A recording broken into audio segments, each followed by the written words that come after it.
Good evening, viewers, and welcome to today's edition of the news. First, a look at the headlines. Indian forces give befitting reply to multiple attacks launched by Pakistan along entire western border. Defence Minister Rajnath Singh chairs high-level meeting.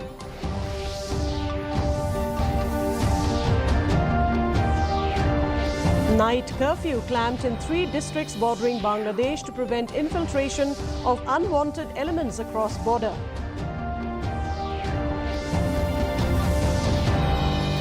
Congress refuses allegations linking party to controversy surrounding Deputy Chief Minister's alleged ties with proscribed HNLC.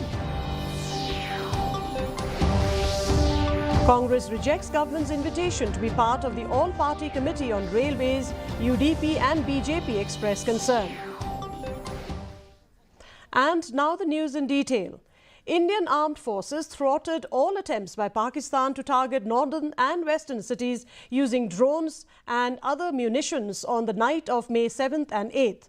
Briefing the media, Colonel Sophia Qureshi informed that Pakistan troops resorted to numerous ceasefire violations along the line of control in Jammu and Kashmir. Around 300 to 400 drones were used to attempt infiltration at a 36 location. The Pakistan Army violated Indian airspace several times over the entire western border with the intention of targeting military infrastructure. The Indian armed forces shot down many of these drones using kinetic and non-kinetic means. Forensic investigation of the wreckage of the drones is being done. Earlier today, Defence Minister Rajnath Singh chaired a high-level meeting in New Delhi to review the security situation along the western borders and operational preparedness of the Indian armed forces.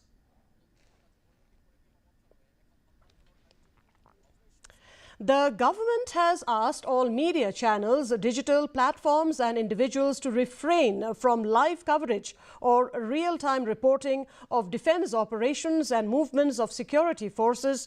In a social media post, the Defence Ministry, while citing the Information and Broadcasting Ministry's earlier circular, said that disclosure of such sensitive source-based information may jeopardise operational effectiveness and endanger lives.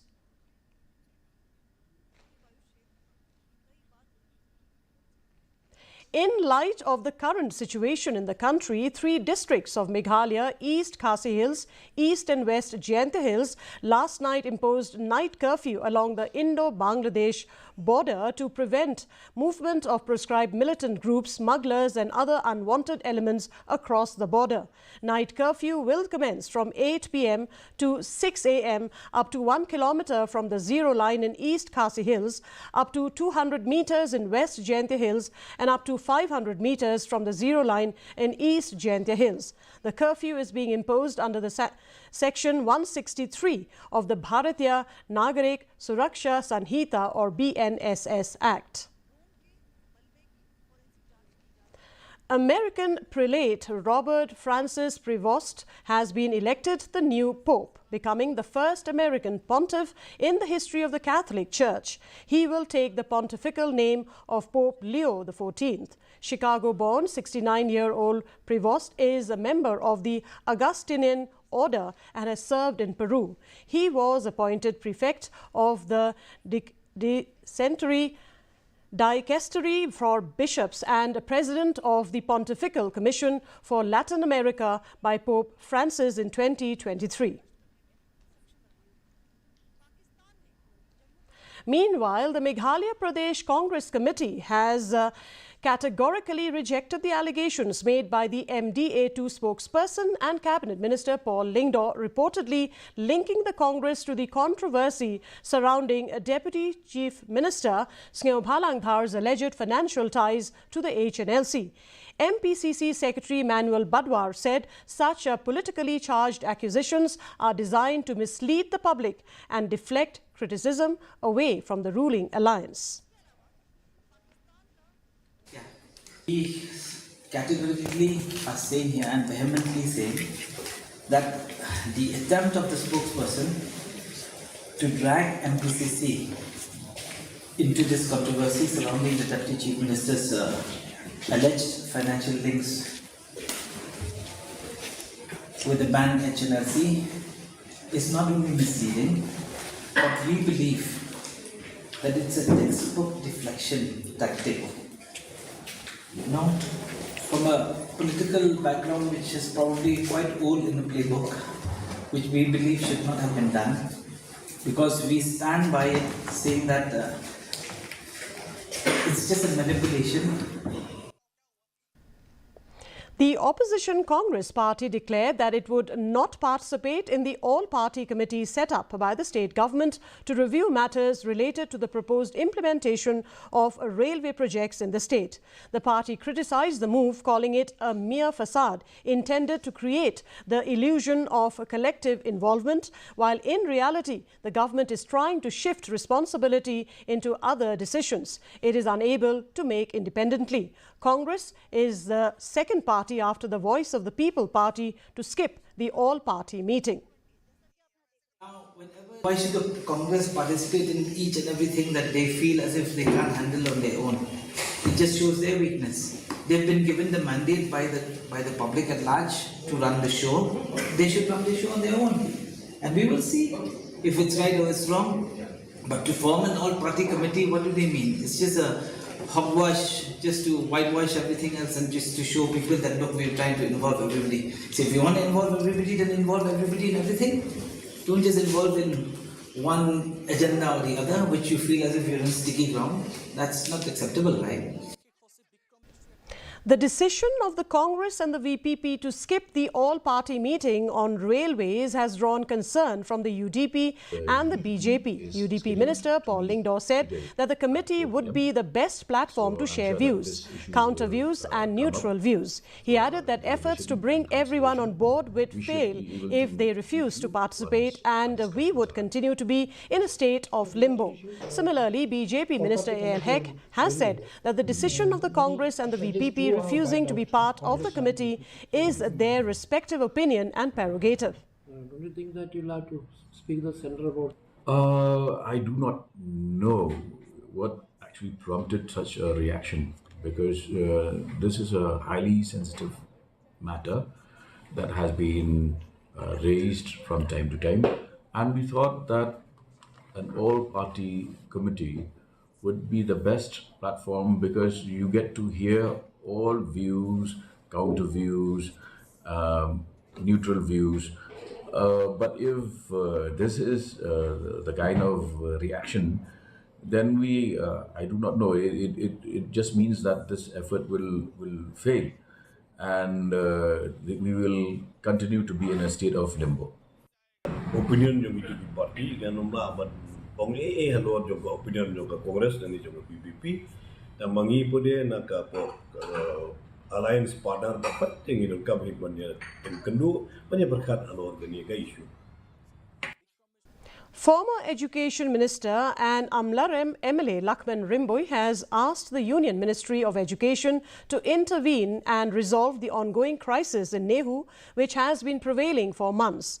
The ministry had earlier constituted a 3-member committee to look into the grievances of the students and the faculties, but beyond the formation of the panel, little has materialized. Rimboy stressed that solution to the problem lies with the ministry in New Delhi and urged it to act with seriousness. The solution lies in the Education Ministry in Delhi. The student will not do all these things unless there is a problem. Where is the problem?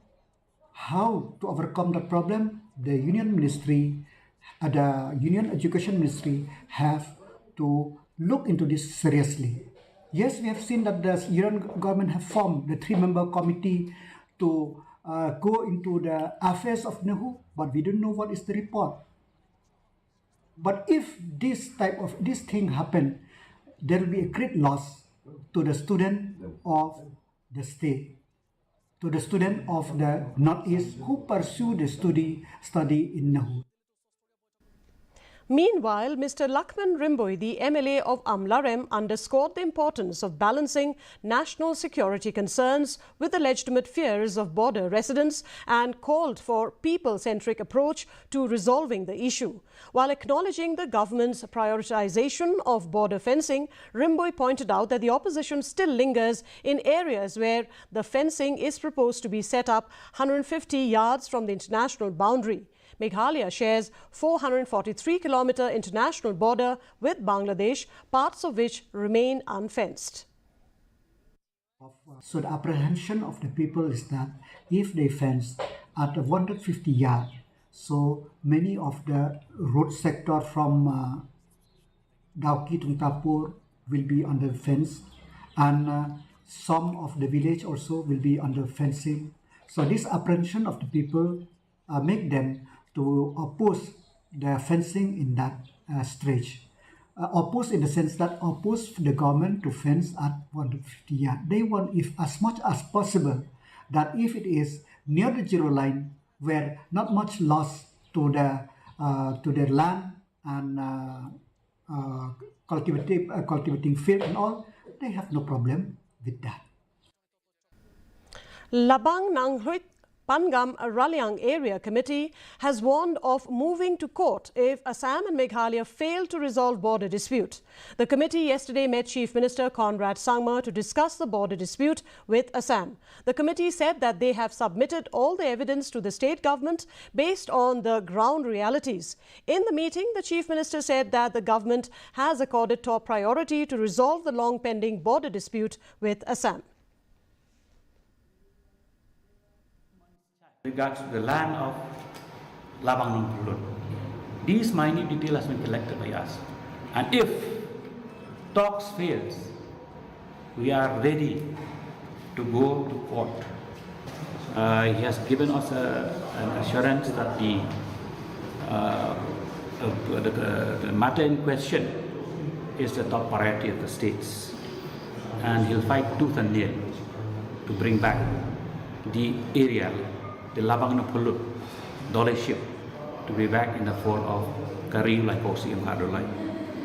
And this is what he has stated, and we are all eager to see that the return back of our people to our fold. The Indian Premier League IPL was on Friday suspended for 1 week due to the escalating tension between India and Pakistan. A cloud of uncertainty has loomed over the future of the ongoing edition since cancellation of Thursday's match between Punjab Kings and Delhi Capitals in Dharamshala.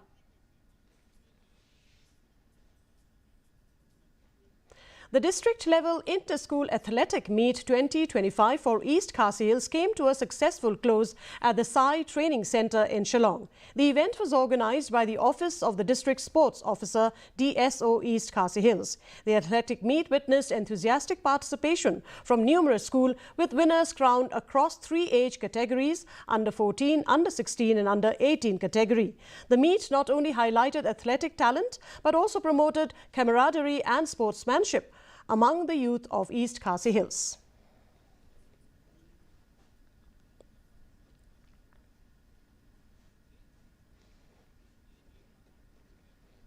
And now for the weather report. First, let's take a look at the weather report in Tura.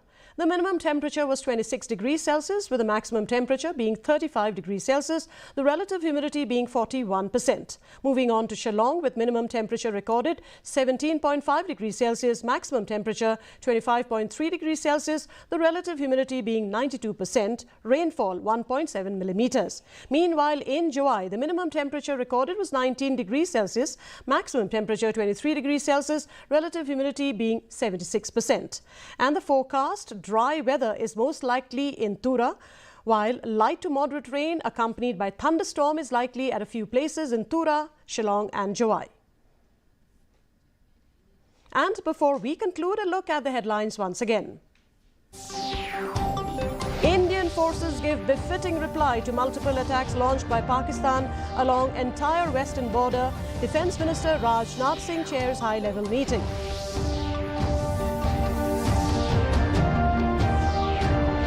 Night Night curfew clamped in 3 districts bordering Bangladesh to prevent infiltration of unwanted elements across border.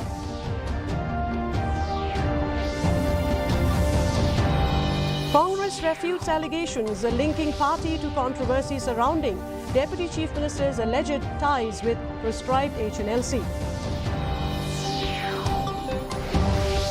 And Congress rejects government's invitation to be part of the all-party committee on railways. UDP and BJP expressed concern. And that's a wrap of today's edition of the news. Thank you very much for joining us. And from all of us here is wishing you good night.